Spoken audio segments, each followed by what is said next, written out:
En ce jour de Saint-Valentin, je pense qu'il est nécessaire que je supprime Hinge. Mais avant tout, je vais faire un récap de ce que j'ai pu voir.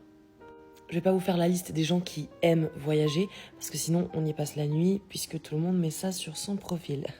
Alors on a ce monsieur qui veut quelqu'un qui respire. Et ça tombe bien, je pense que toutes les personnes qui tombent sur ton profil rentrent dans les critères. Alors ça m'a fait beaucoup rire. Je recherche un Vélib bleu avec de la batterie. Petite rêve parisienne. Mais en attendant, tu ne cherches pas l'amour, donc va te faire foutre. Alors ce monsieur dit, on s'entendra bien si tu parles assez fort. Ça veut dire que si je te parle comme ça, c'est mort. Putain, le mec ne peut même pas chuchoter, quoi. C'est fou. Alors on a ce monsieur qui cette année veut vraiment rencontrer Claude Monet. Tu es sur la bonne voie, continue comme ça. Ça m'étonne pas, il est consultant en même temps. Courage. Le signe d'une relation saine, c'est s'envoyer des mèmes au lieu de se disputer. Bah écoute mon petit chat, continue la thérapie, hein. Si seulement c'était aussi simple. Les green flags que je cherche, une personne qui recherche la paix dans sa vie. Et surtout une sacrée badgie. On voit le sens des priorités. Je veux quelqu'un qui laisse sa place aux personnes âgées dans le métro. C'est bien, les garçons sont pas trop exigeants sur Hinge. On s'entendra bien si t'es pas sourde. Oh, consultant, voilà. Consultant. Comme un lundi, si seulement. J'attends que tu m'emmènes aux Caraïbes, mister, pour qu'on puisse dire que c'est comme un lundi.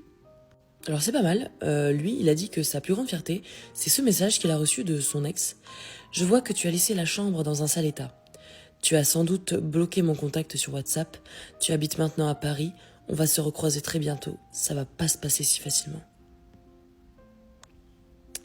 Écoute mon petit loup, tu réponds à tes messages, tu supprimes tes conversations et tu ne mets pas ça sur Hinge, on en a rien à foutre, d'accord ? On s'entendra bien si tu parles assez fort en articulant.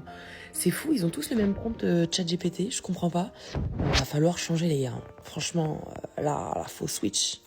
Ah ben lui, c'est le meilleur pour la fin. Ma plus grande force, je cuisine mieux que ton ex. Alors je ne sais pas, parce que j'avoue que mon ex cuisinait super bien.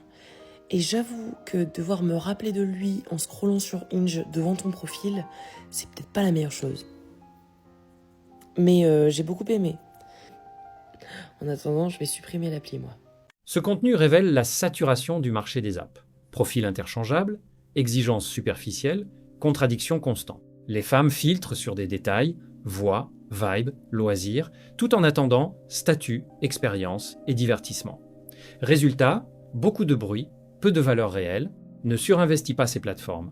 Elle favorise la validation, pas la sélection sérieuse.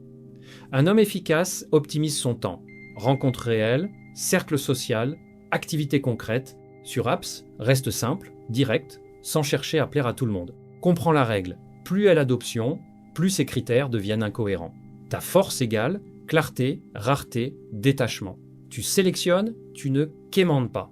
J'ai lu vos commentaires sur la vidéo précédente concernant les mamans solo, je suis abasourdie. Carrément, attendez, je vois des commentaires, je vais vous mettre juste ici, on commence pas un match à 2 €. Mais attendez, vous dites qu'on est des seconds choix, mais pas du tout en fait. Moi je tiens à préciser, vous avez oublié un détail, on a choisi de partir quand ça n'allait plus. Ensuite je vais répondre à quelques commentaires que j'ai vus. Vous avez vos critères, vous avez le droit de refuser une maman célibataire, il n'y a pas de souci. Mais par contre, je ne suis pas d'accord dans le fait de la critiquer et de la dénigrer. Elle se lève tous les matins, elle s'occupe des enfants, elle court à droite à gauche, bam, elle va travailler. Donc je suis concernée, je suis maman solo, je vais travailler, je me lève tous les matins. C'est notre choix. Vous ne voulez pas des femmes avec des enfants, c'est vos choix, c'est vos critères. Nous, on veut pas des hommes immatures. Ah oui aussi, pour terminer la vidéo, vous dites que c'est nous les red flags ? Moi je dis plutôt que les red flags ce sont les hommes qui pensent comme ça, c'est tout. Discours classique de repositionnement.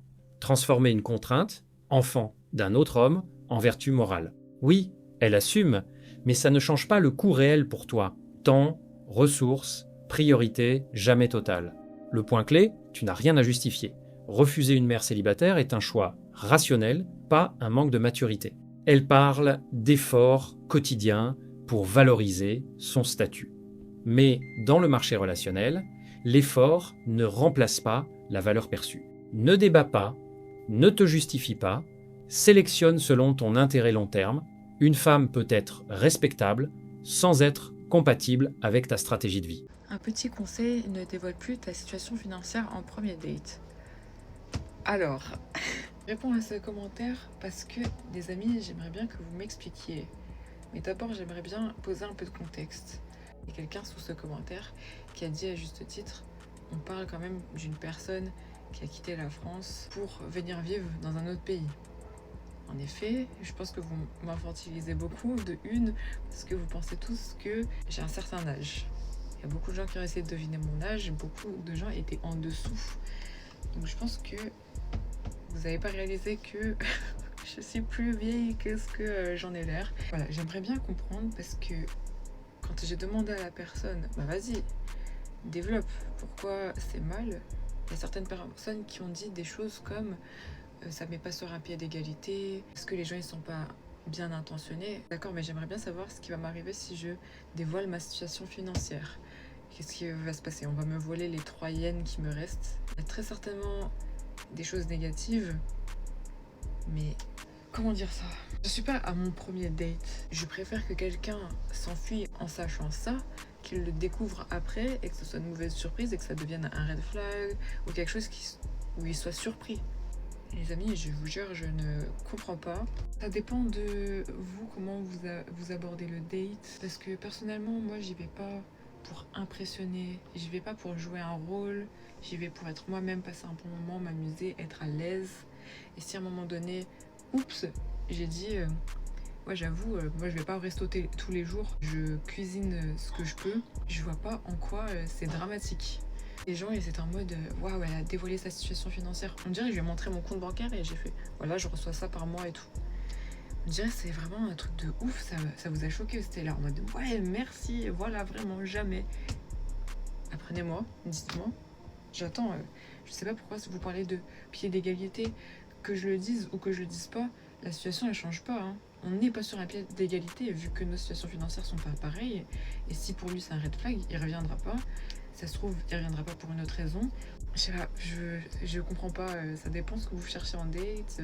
Ça dépend de votre personnalité. Mais moi, je suis pas quelqu'un qui me cache ou qui a honte. Voilà. Expliquez-moi.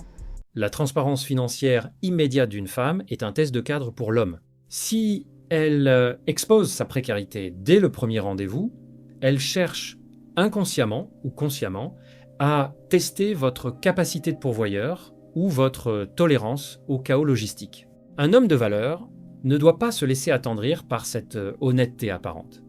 C'est souvent une stratégie pour transférer la responsabilité de sa situation sur vos épaules. Restez observateur. Une femme qui n'a pas honte de sa galère et qui refuse d'être infantilisée tout en étant en difficulté réelle est une femme qui a normalisé l'instabilité. Votre rôle n'est pas de stabiliser une personne qui ne sait pas gérer sa propre vie, mais de trouver une partenaire qui apporte de la valeur et de la paix. Si la situation financière est un red flag pour vous, assumez-le et ne cherchez pas à devenir son plan de sauvetage. Je pense à toi, tu me manques.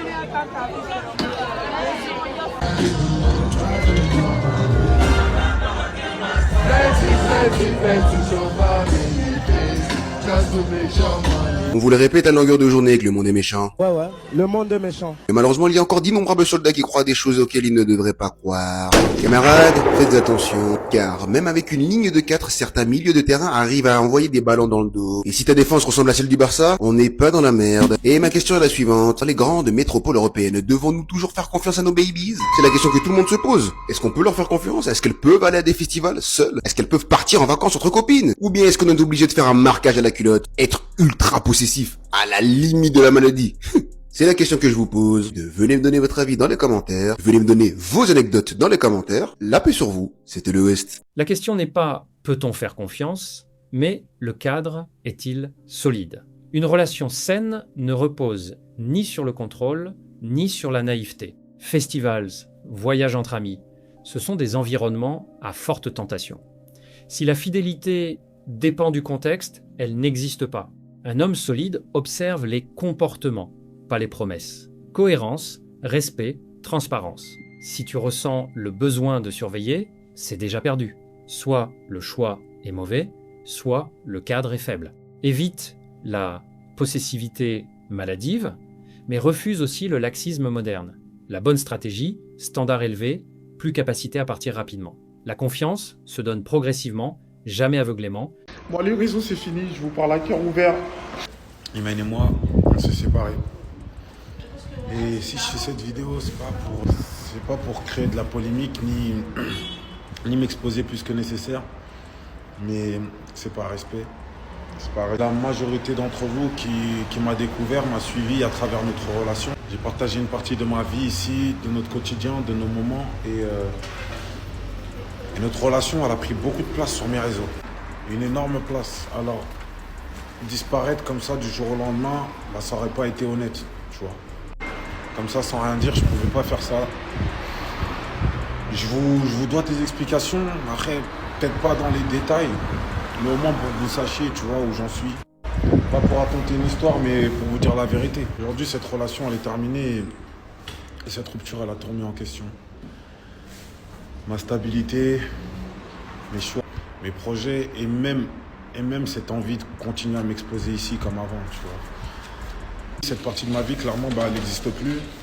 Et je me suis rendu compte d'une chose, c'est que tout ce que je construisais autour tenait sur un équilibre beaucoup trop fragile. Ça fait des années que je rêve, ça fait des années que je développe ma marque, que je travaille, que je m'achète. Exposer son couple est une erreur stratégique. Transformer une relation en contenu crée une pression constante. Validation externe, mise en scène, perte d'intimité. Quand la relation casse, tout s'effondre car elle servait de pilier identitaire et économique. Un homme doit séparer vie privée et image publique. Ce qui est solide se construit hors caméra. Plus vous montrez, plus vous créez de dépendance au regard des autres.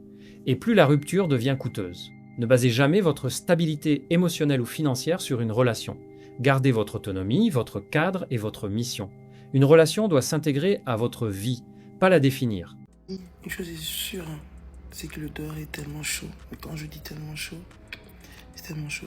C'est une abonnée qui venait me raconter qu'en mode elle était mariée avec un homme pendant un long moment. Il faut savoir que elle et cet homme en question se sont rencontrés au Congo. Parce que de base elle est congolaise. Ils étaient ensemble depuis qu'ils étaient super jeunes et en fait ils ont vécu vraiment tous les galères ensemble. Quand je vous dis les galères pour venir en Europe et tout, enfin vous connaissez un peu. Bref, faites pas attention à ma voix est complètement cassée. Et donc ils ont partagé beaucoup de galères ensemble, ils ont vraiment vécu des trucs de fou malades. Il faut savoir que le garçon avait eu une grosse étude pour venir étudier ici en Europe. Et donc le garçon est venu en Europe. Quand le garçon est venu en Europe, vous savez comment les gens aiment bien matrixer la chose en disant oui, le mec il est venu en Europe, tu verras, il va t'abandonner, il voudra plus de toi, nanana. Et elle, en fait, elle a commencé à se dire bon, ma vie ne s'arrête pas parce que le mec est parti, je vais continuer à faire mes business, je vais continuer à me former et tout ça. Donc qu'est-ce qui s'est passé? Elle a commencé à se former dans les extensions de cils et dans tout ce qui est maquillage et tout ça là, parce que vous savez, à part le piston au Congo, pour avoir du taf, c'est compliqué. Genre vraiment, c'est une galère. Enfin bref, les Congolais, eux-mêmes, ils savent de quoi je parle. Et donc, qu'est-ce qui s'est passé? Donc elle a essayé avec le piston, sachant qu'elle a un diplôme. Ça n'arrivait pas. À chaque fois, on lui proposait rien d'intéressant ou on lui donnait pas du travail à sa juste valeur.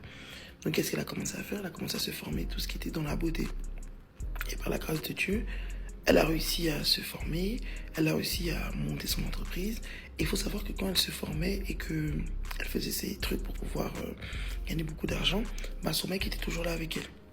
En sachant que les gens lui disaient oui, non, laisse ce garçon-là, il va pas t'épouser, là il est en Europe, il va même pas te calculer. Et en fait, le mec, il était toujours là.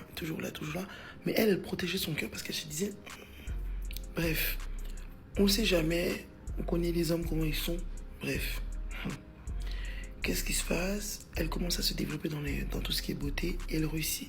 Elle ouvre son premier salon à Kin, son deuxième, son troisième, et elle commence à avoir la money en fait. L'argent commence à rentrer, elle commence à avoir un nom.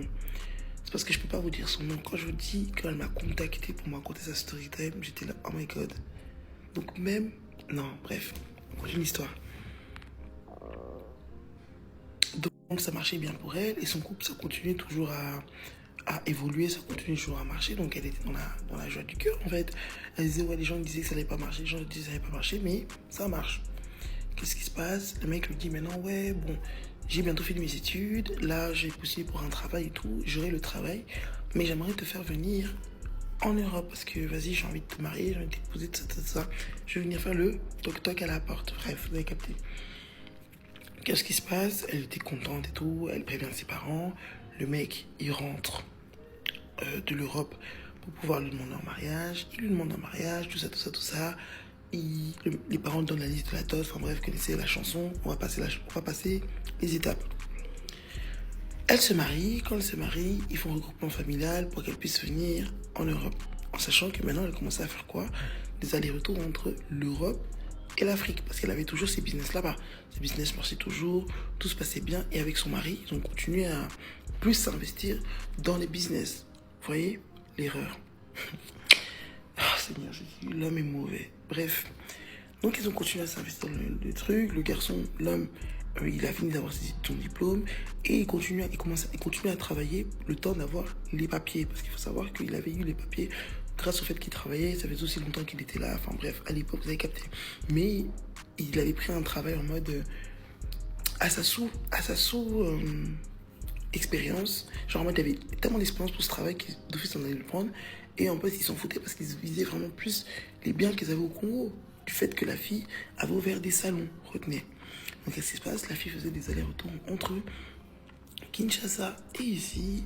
Bref, et donc voilà, qu'est-ce qui se passait? Donc elle, comme vous savez, à Kin, tu peux pas laisser ton business tout seul parce que sinon ça va te gâter, tu vois. Tu es mieux servi que par toi-même. Donc qu'est-ce qui se passait? Avec elle et son mari, ils faisaient souvent des allers-retours entre Kin et tout, nanana.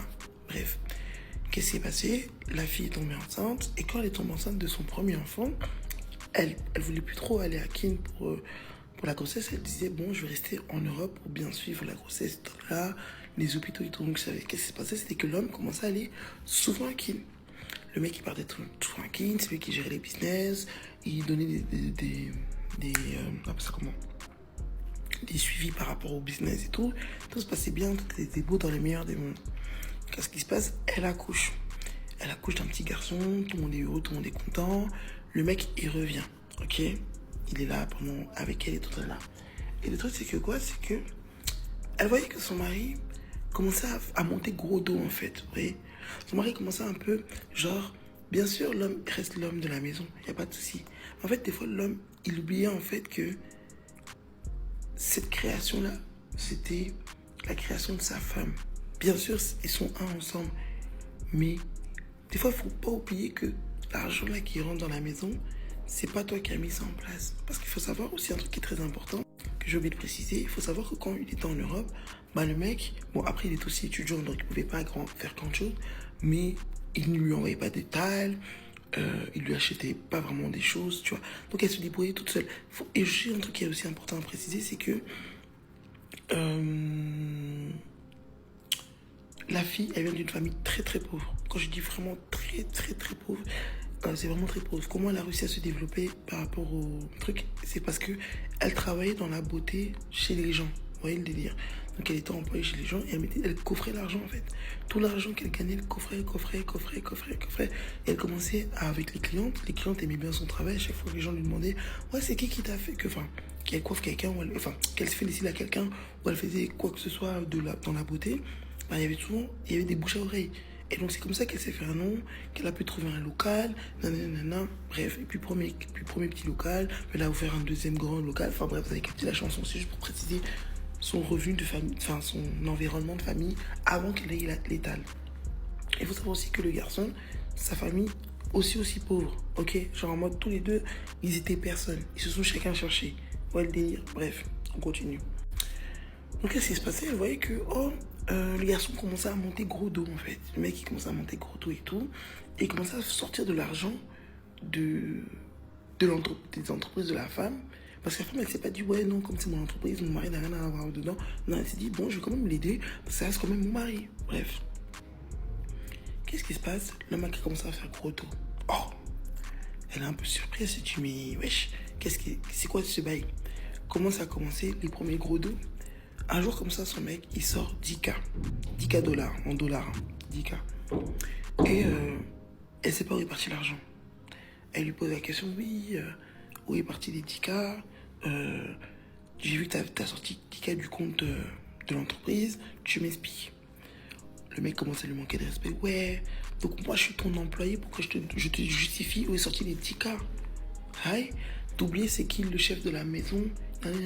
Quand t'étais enceinte, c'est qui allait là-bas chercher l'argent?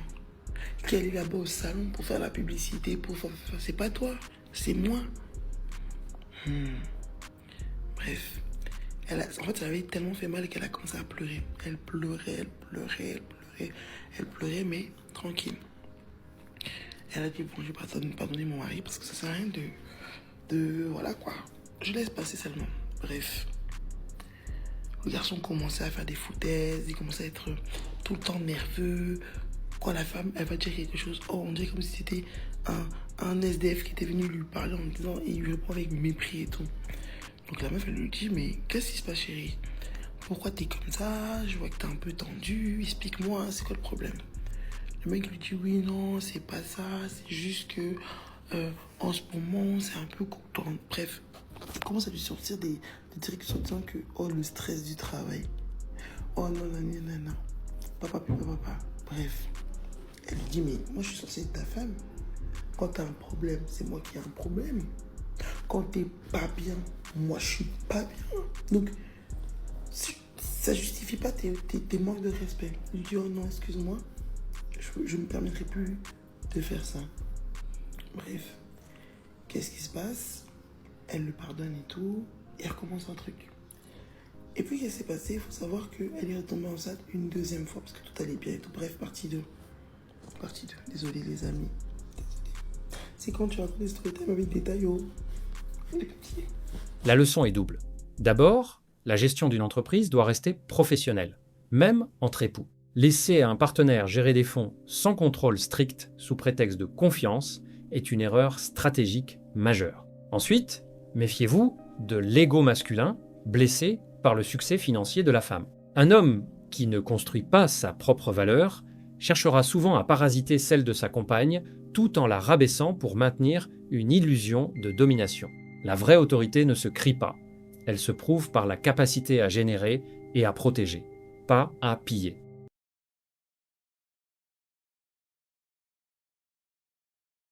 Si cette analyse t'a parlé, alors ne bouge pas. La vidéo qui s'affiche à l'écran en ce moment va sûrement te plaire. Clique dessus maintenant pour ne pas rater la suite. Reste lucide, on se retrouve de l'autre côté.